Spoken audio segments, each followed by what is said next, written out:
So, I recently watched Sonic 3. Yes, I'm late, I know, but have you seen my upload schedule? Now, as someone who spent entirely too long researching Sonic and its history and playing a lot of the Sonic games, the movie was great.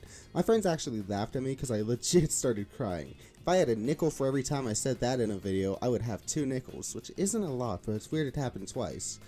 Don't worry, I was laughing myself. This movie had no right to make me cry. And without getting into spoilers, I was constantly looking over to my friend whenever a reference happened in the movie, and we were screaming in the theater. Should mention that we were in an empty theater. It was just us. Please go to more movies so I'm not able to excuse this behavior. Hey, hi, hello, my name's Levin, and welcome to my channel where I talk about whatever I want. And recently, I've been thinking, it's pretty clear now that the Sonic movie franchise and the related properties, which I'll lovingly call the SCU throughout the rest of this video, aren't going away anytime soon. With the post-credit scenes, which I'll delve into later in case y'all haven't seen it, already setting up a sequel, I'm stuck with the burning question on my mind. What is next for this franchise? Now, I'm not a professional filmmaker, nor do I have any secret connections to Paramount or Sega. I'm just a fan who has written his own stories before and likes looking at patterns in the realm of film. Now, I'm going to put a spoiler warning here because I kind of can't theorize where this franchise might go if I haven't talked about what's already happened. If you haven't watched the first 3 movies, first off, what are you doing here? But second off, go watch them, then come back. I don't want to spoil these movies for you. They're a ton of fun if you don't know what's going to happen. Alright, you've been warned. First things first, Sonic 4. It's already pretty confirmed that this movie is going to be, at least on the surface. The post-credit scene of Sonic 3 made it pretty clear that this movie is going to be a Sonic CD adaptation, in the same way that Sonic 3 was an Adventure 2 adaptation. We got Metal Sonic and Amy Rose both confirmed, both of which made their first appearance in Sonic CD, and honestly, hell yeah, I love that. Sonic CD is a time travel plot, and I think that works really well for this franchise and where it can head. Like, this series delved into parallel timelines, time travel, and multiple universes, and this was the 3rd game in the series, guys. Crazy. Okay, but why do I think it's an interesting direction for the movies? First off, I think that it's a simple way to bring back Robotnik, back into the continuity. I have a feeling Dr. Stone might actually be the main villain of the next few movies, going mad trying to bring back the crazier half of his old man Yowie, because, let's face it, Jim Carrey is locked into this franchise until he dies. Also, Metal Sonic is a Robotnik creation originally, so I feel like that comes into play somehow. However, for this continuity, I could also see Metal Sonic being a Gun creation. The people in charge of Gun currently aren't the most trusting of Team Sonic, so Metal Sonic being a contingency that gets out of hand could be something.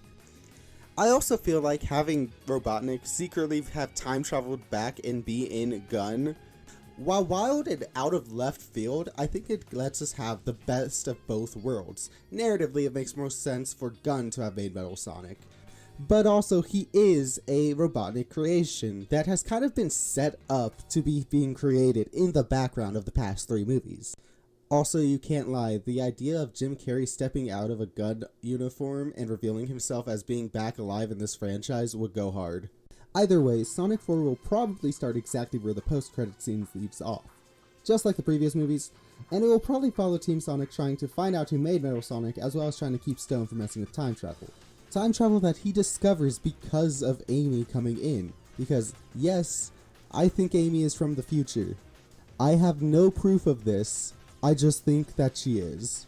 Okay, well, it's not like I have entirely no proof. I mean, I have been talking about how this movie is probably based off the game that deals with time travel the most in Sonic, but that doesn't exactly tell me why I think Amy is from the future specifically. I just think it would be cool if she was.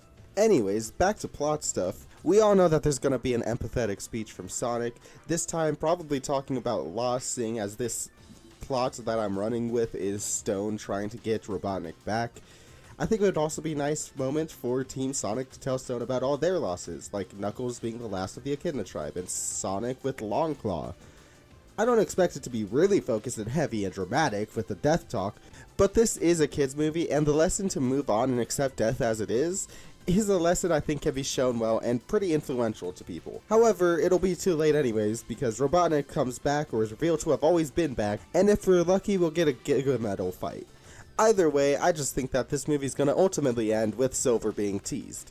And that's not just me being self-serving, like I do love Silver. With this movie most likely being based off of Sonic CD, which is a game that has a heavy focus on time travel, it makes sense that our favorite future Trunks ripoff will appear. Of course, assuming that Sonic 06 hasn't locked him in the dungeon permanently when it comes to mainstream Sonic media.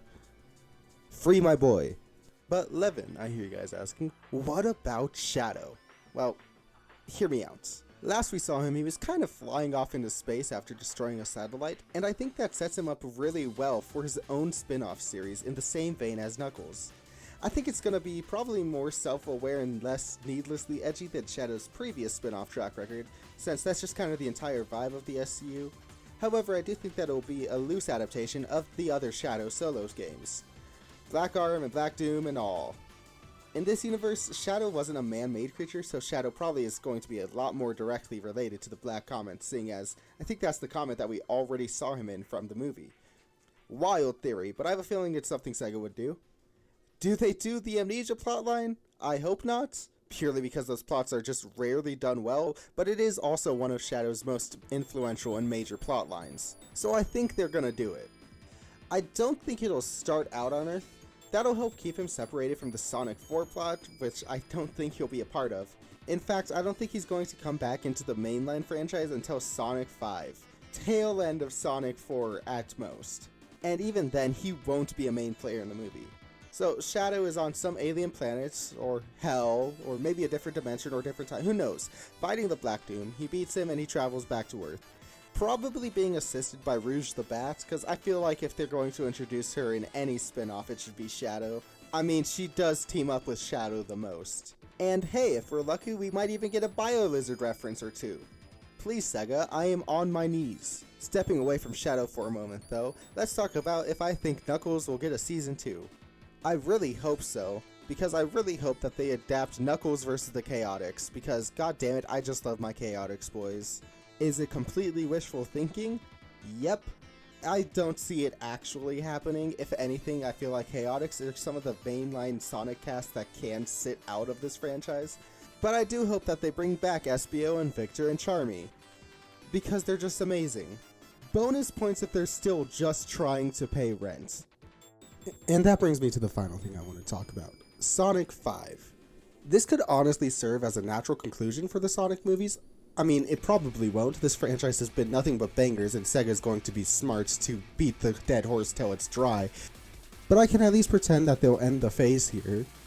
Team Sonic are trying to defeat Robotnik one last time, as he goes through a plan to destroy the world with a new ally.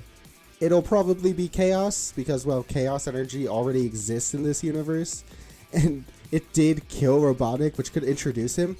I know, he's supposed to be a Chow, but honestly, Chows are restaurant mascots in this universe, so I'm going to go off on a limb and say they probably aren't the old gods, because that's a little ridiculous, even for this movie franchise. Chaos is also like a god figure for the Echidnas, and in Knuckles we've seen a couple references that could lead to him.